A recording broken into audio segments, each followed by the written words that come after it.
Welcome to a new Daily Top Askreddit video. Today's topic. Which song emotionally destroys you? The night we met, Lord Huron. A story I've never told before is my best friend Abby. She and I met one night at a formal dinner party. We danced, chatted, went on a walk to a gazebo and stargazed. We became best friends over the next 2 years. Finally I transferred to her city for school, and we would hang out every day.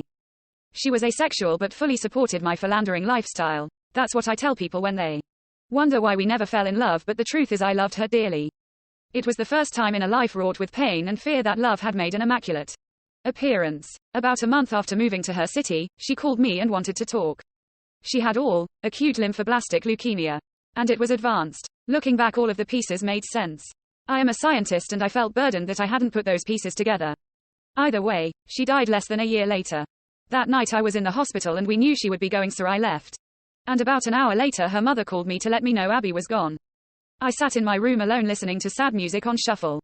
The algorithm got me just right and The Night We Met came on.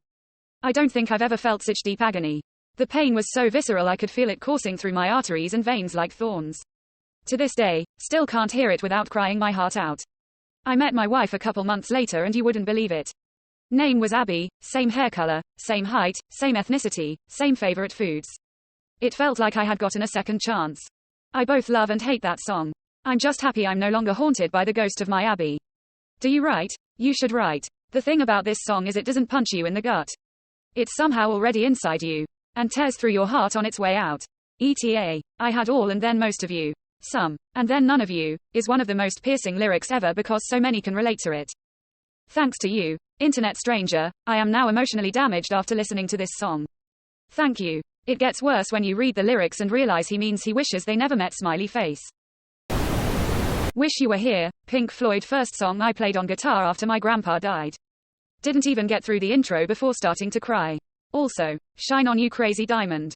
And although it brings a more chilling and scary vibe with it, it's still soul touching. The Lightning Crashes song was playing as I was headed to the hospital the day she was born. Unfortunately I lost her mother that day. 6 years later I lost her and my new wife and baby in a car wreck. Jesus, mate. My condolences. Life is so unbearably unfair to some people. I hate that these losses could all happen to one person. Sending you love. Yes, I agree. Some never experience tragedy, and others seem plagued by it. How I wish it weren't so uneven. I will follow you into the dark, death cab for cutie. This one and What Sarah Said. I find Follow You Into the Dark a bit oddly happy, comforting. What Sarah Said is basically unlistenable to me. Great song, but I don't need to be that sad on any given day. Nutshell by Alice in Chains. Same here, but the unplugged version. Unplugged is the way to go for this one. You Are My Sunshine. This Is Mine. My mom used to sing that to me as a kid when I was upset or scared or whatever. And it would calm me down. Just watched her die from cancer last year. I sang this song to my cat on her last day. She was my best friend and slept in my arms every night for 17 years. The other night, dear, as I lay sleeping, I dreamt I held you in my arms. When I awoke, dear, I was mistaken. So I hung my head and I cried. I can't sing or hear it anymore with breaking down into tears. Like ugly cry tears. I miss her so much. Cats in the Cradle as a son, and a father of teenagers, brutal. You see, my new job's a hassle and the kids have the flu. But it's been sure nice talking to you. Dad, it's been sure nice talking to you. Loudly crying, literally living through this. I can't help but choke up every time this song comes up. Man, this song hits so hard. My dad is a workaholic and because of that, he missed a lot of important things in my life. Now that I have kids of my own, I find myself falling into the same trap. Such an impactful song. Somehow, Spotify knows just when to hit me with this song and I end up crying in my car for 20 minutes. As a dad myself of 3 kids. Not so much workaholic, but you can't be in 3 places at once. I'm a workaholic and I loved my job. This song, plus being home during COVID, helped cement my decision to retire from the military earlier rather than pushing too far beyond 20 years because I didn't want to have to rebuild that relationship with my boys again. My youngest didn't know me before COVID. Florida was out of school for all of 30 seconds during COVID. Once he started going back to school and riding the bus, he'd get off, run around his mom, my wife, and hug me first. I put in my paperwork the next day. If We Were Vampires by Jason Isbell.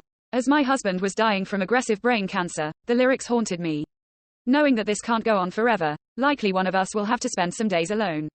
Maybe we'll get 40 years together, then one day I'll be gone or one day you'll be gone, he's gone. It sucks. Jason Isbell is a genius songwriter. That being said, his lyrics really hit the heart. I lost my dad in 2019 to dementia and plan on getting a tattoo of an hourglass with the lyric, "Maybe time running out is a gift. Condolences on your loss."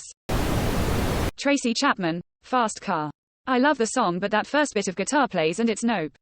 Skip. I said somebody's got to take care of him. So I quit school and that's what I did. Oof, having an alcoholic father, so many emotions. I had a feeling that I belonged. I had a feeling I could be someone. The implication is, I don't and I'm not. His body's too young to look like his. Is just gut-wrenching. I've never experienced anything close to poverty. But I'd imagine this song captures it better than anything. I've never been able to empathize with something I've never experienced like I can with this song. It's such a harder song you feel like you're from the song. The perfect song about poverty and striving and trying to make something even when none of it is working out the way you hoped. Leave tonight or live and die this way, just brutal. Leave tonight, or live and die this way, punches me in the gut every time.